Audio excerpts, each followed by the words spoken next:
Multiflora rose is an invasive perennial shrub in our Lower Hudson PRISM region that grows to be about 6 to 10 feet tall in its naturalized form. Its white flowers appear in May to June in our region, and it's also a climbing and rambling species, meaning that not only can it spread horizontally, but it can also climb up structures vertically. It can form an impenetrably dense cluster in forests in which it's invaded, and anyone who's tried to remove it on their property or along the trails will know it's very thorny. In terms of its history of introduction, it's native to Korea, Eastern China, and Japan, and was introduced to the Eastern United States in around the mid 1800s as rootstock for rose cultivation, and was actually encouraged by the USDA and Soil Conservation Service for erosion control, wildlife cover, and livestock fences. And it really wasn't until the 1960s that conservationists noticed its invasive tendencies. However, still at that point, some agencies were still encouraging its planting as a food source for birds and wildlife, as well as crash barriers along roadways and effective fences for cattle. And right now, it's actually extant or found present in at least 42 states from its area of original introduction. In terms of its ecology and habitat, it's most frequently found in old fields, pastures, and along farm fence rows or roadsides and forest edges. These are a lot of the places it was originally planted and has now escaped. And we are certainly now finding them along forests, wetlands, and stream banks.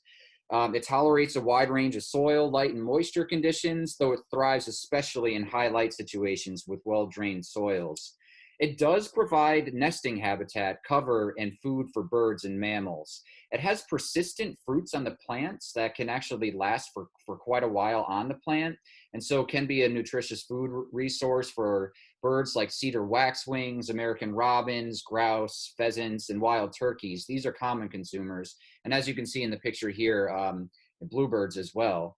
The leaves are eaten by a wide range of mammals and used for cover and nesting habitat.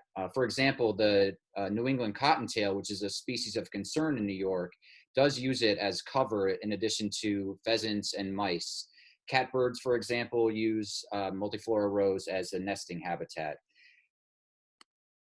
In terms of threats and impacts, as I said before, it can create quite dense thickets and creating huge monocultures, stealing light and nutrients from low-lying natives.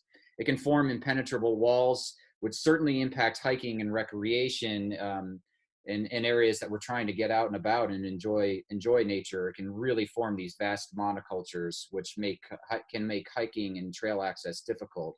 It lowers pasture quality for cattle, replacing edible forage, and can even lower crop yields in fields adjacent to a multiflora hedge because of the way that it interacts and steals nutrients. This leads to a lot of reasons for its invasion success. First of all, it can propagate by seed or sexual reproduction. It's monoecious and it creates perfect flowers, which means that its male and female parts can be on the same flower. So it can also produce colonies just from one plant alone. It can also reproduce by asexual means through sprouting from roots and branch tips. For example, if the canes are held to the ground for a long period of time, it can sprout roots and form an entirely new plant, which is a process called layering. It's a prolific seed producer. In fact, up to 500,000 seeds from a single plant can be produced per year. Its flowers bloom again in around May to June, and its fruits a little bit later, and it's very persistent and widely dispersed by multiple animals, as we mentioned before. It can also create high output near the plant, which again causes these dense thickets.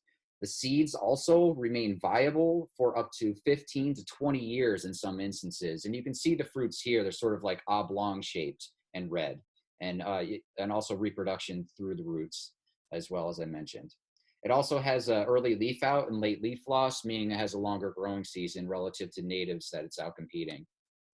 In terms of key ID features, really, in order to distinguish it from other rose species, this is the one that you want to look for.